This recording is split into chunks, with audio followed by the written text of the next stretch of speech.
حضرت ابن حجر نے الزواجر کے اندر ایک روایت لکھی ہے. وہ فرماتے ہیں جو شخص نماز ترک کرتا ہے اس کو بہت ساری رسوائیاں ہیں.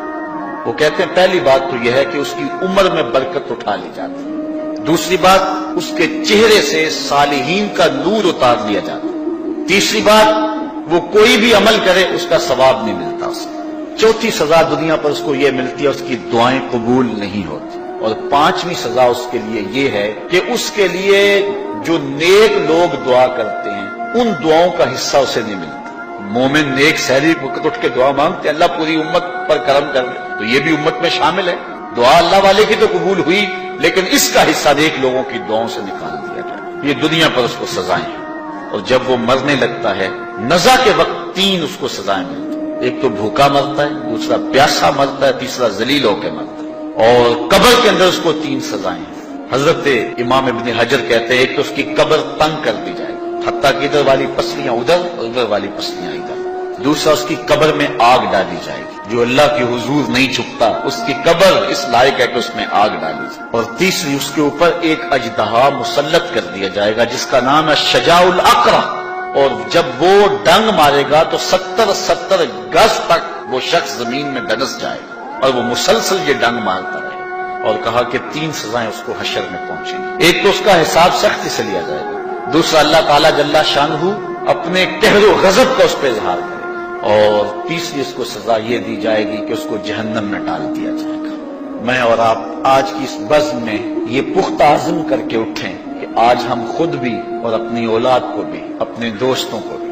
میرے والد گرامی فرمایا کرتے تھے جس سے دوستی ہو نا اس کی انگلی پکڑ کے دین کی راہ پہ لے آؤ. یہ دوستی کا حق ہے. اس کے لیے آپ بہت کچھ کرتے ہیں لیکن اگر اس کو دین نہیں دیا تو کچھ بھی نہیں دیا. کوشش کرو میرا دوست ہو اور جہنم میں جائے. والدین بچے کے مستقبل کے لیے کتنی کوشش کرتے ہیں, لاکھوں روپیہ لگاتے ہیں مستقبل ٹھیک ہو جائے. یونیورسٹیوں کے اندر کالجوں کے اندر کتنی بھاری فیسیں بھرتے ہیں. میں نے دیکھا بوڑھا باپ اپنی کمر پہ بوریاں لاد کے مزدوری کرتا ہے. مائیں اپنا زیور بیچ رہی ہیں کہ اولاد پڑ جائے. میاں اتنا کچھ کیوں کر رہے ہو جی مستقبل ٹھیک ہو جائے. یہ مستقبل کتنا ہے 20-25 سال کا. اور جو اصل مستقبل ہے اس کی فکر ہی نہیں کسی. اصل مستقبل تو وہ ہے. اللہ اکبر. کسی کا انٹرویو ہوتا ہے لوگ کہتے ہیں جناب دعا کرو کہ اس انٹرویو میں وہ کامیابی سے گزر جائے. میں کہتا ہوں جب قبر میں اترتا ہے پھر کسی نے آ کر کبھی نہیں کہا کہ دعا کرو مشکل گھڑی آ گئی ہے خیریت سے گزر جائے. اصل امتحان تو یہ ہے. اگر اس امتحان سے گزر گیا تو کامیابی اور بامرادی. یہ تھوڑا سا مستقبل دنیا کا اس کے لیے ہم کتنے پیسے لگا دیتے ہیں. سب کچھ اولاد کو آتا ہے, ہر شے فر پڑھتے اور بولتے ہیں, دعائے قنوت بھی نہیں آتی ہوتی. تو ہم اپنی اولاد کے لیے دین کا تحفہ اس کو کبھی نہ چھوڑیں. اچھا بعض والدین کی ایک سستی ہے, وہ آتے جناب تعویذ کر دو ہماری اولاد نماز نہیں پڑھتی. کہتے جی ہماری تو چلو گزر گئی ہم تو نہیں پڑھتے یہ تو پڑھیں. میں کہتا ہوں یہ کیوں پڑھیں جب تم نہیں پڑھتے.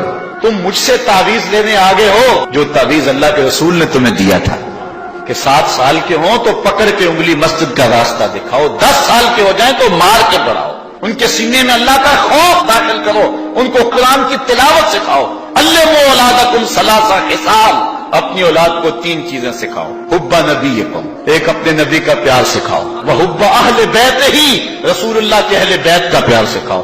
وتلاوت القرآن, اور قرآن کا پڑھنا سکھاؤ.